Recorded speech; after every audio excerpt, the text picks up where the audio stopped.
Всем привет! Что ж, вы просили, а я сделал. Эволюция рукопашного боя в серии GTA. Но перед тем, как мы приступим к ролику, я прошу вас поддержать меня лайком и комментарием. Вам не сложно, а мне приятно. По традиции я благодарю донатеров под ником Вузи и персону, который пожелал остаться анонимным. Кстати, если ты тоже хочешь поддержать меня копеечкой, то ссылка на донат будет в описании. Это вовсе не обязательно, но меня это все-таки очень сильно порадует. Что ж, а мы приступаем к теме видео. Итак, бить морды прохожим можно было в каждой части серии, однако боевая система везде отличается. Давайте ее рассмотрим. Начинаем по традиции с GTA 1. Итак, в этой части мы можем нападать на прохожих в рукопашную, однако от этого приема прохожий не получает никакого урона, и можно бить его до бесконечности. От этого ему совсем ничего не будет. Что касается нашего героя, если нас бьет обычный NPC, то никакого вреда мы тоже не получаем. Такая же система в обоих Лондонах, однако не стоит идти в рукопашку на копа, здесь уже все закончится довольно быстро.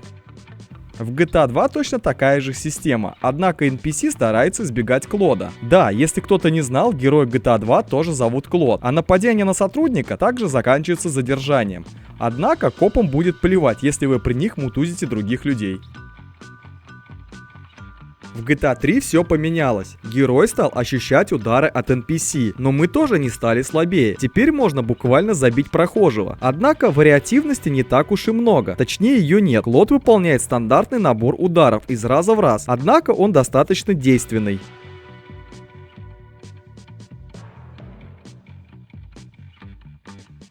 Что касается GTA Vice City, не сильно уж он отличается от предшественника. Да, удары стали красивее. Томми может похвастаться хорошей растяжкой, так как в основном неплохо машет ногами. Но все же комбо зацикленные и не очень интересные. Хотя можно со всей силы ударить кого-нибудь на бегу, и это действительно круто.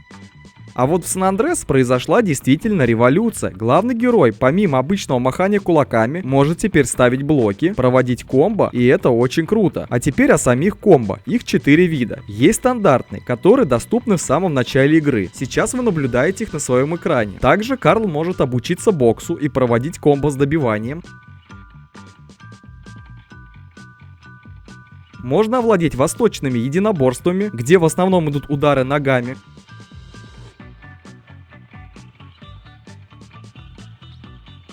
И можно выучить смешанное единоборство, где можно проводить захваты и мощные добивания. Кстати, в зависимости от выученного стиля, анимация блока и в целом боевая стойка будет отличаться. В GTA Advance из-за технических характеристик консоли с боевой системой многое придумать нельзя, поэтому мы довольствуемся обычными маханиями кулаками. За 3 удара можно вынести NPC, ничего необычного.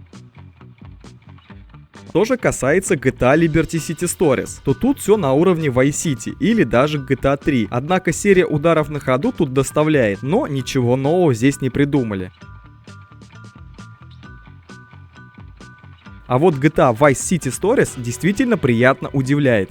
Боевая система здесь отличается от всех предыдущих игр серии. Во-первых, мы можем хватать и бросать противника. Также мы можем захватить противника сзади и в один миг устранить. Что-то подобное было в GTA San Andreas, но в GTA San Andreas нужен был нож, а здесь нож теперь не нужен, так как Вик, бывший военный, возможно, знает, как сворачивать шеи. Также существуют различные комбо. В общем, в этой части даже в кулачном бою есть разнообразие, что действительно круто. Что ж, я думаю, тут теперь все ясно. Переходим в HD вселенную. GTA 4 по праву считается шедевром игровой индустрии. Ну ладно, хотя бы считалось в 2008 году. Рукопашный бой здесь вышел на другой уровень. Ника может проводить разного рода комбо, также уклоняться от ударов. А иногда можно кидать предметы по типу стаканчиков, фотоаппаратов, телефонов и так далее. Однако, друзья, вы посмотрите на это красивое добивание. На мой взгляд, это просто шедевр. Что касается эпизодов, вы скажете, там все идентично. А вот я с вами не согласен. Каждый персонаж ощущается по-разному. Например, Джонни более резкий в движениях, и это заметно. Стиль у него чуть-чуть другой. Луис имеет интересное комбо, и его поведение в драке тоже отличается от других персонажей. Это все заметно в самой игре. Я не знаю, насколько это передает само видео, но те, кто играл, я думаю, со мной будут согласны. Переходим к следующей игре HD вселенной — Chinatown Wars. Тут, несмотря на то, что игра выглядит слегка специфично, то какая-никакая боевая система здесь есть. Главный герой проводит неплохие комбо, а также может добить с ноги на лету, отправляя противника прямиком на тротуар. Китайское кунг-фу в действии. Переходим к GTA 5. Вот тут меня по-настоящему все разочаровало. Объясняю почему. Во-первых, у нас с вами 3 персонажа. И разницу между схватками фактически нету. Ну, действительно, 3 персонажа, они должны были хоть как-то отличаться. Ну, может и есть какие-то незначительные, но в целом все выглядит вот так. 3 удара и NPC в нокауте. Порой хватает даже одного. NPC, кстати, тоже слабее не стали и за 4-5 ударов могут отправить героя в больницу. Причем драка выглядит, ну, не совсем реалистично. Какие-то странные стойки, да, можно уворачиваться, но это все абсолютно не похоже на драку. Короче говоря, друзья, это полная халтура. Что касается GTA Online, да тут все то же самое, что и в синглплеере. Но действительно, на мой взгляд, это реально халтура. Получается аж 4 персонажа, а дерутся плюс-минус одинаково и никакого разнообразия. Эх, был бы хотя бы бой такой, как в GTA 4, было бы куда поинтереснее. Да, например, схватки в GTA Online были бы куда прикольнее, чем 3-4 удара и все. Что ж, друзья, а с вами был Cornholio. Подписывайтесь на канал, ждите следующий ролик, он обязательно выйдет. Поддержите меня комментарием и классом, так у ролика будет больше шансов попасть в рекомендации. Всем спасибо и пока.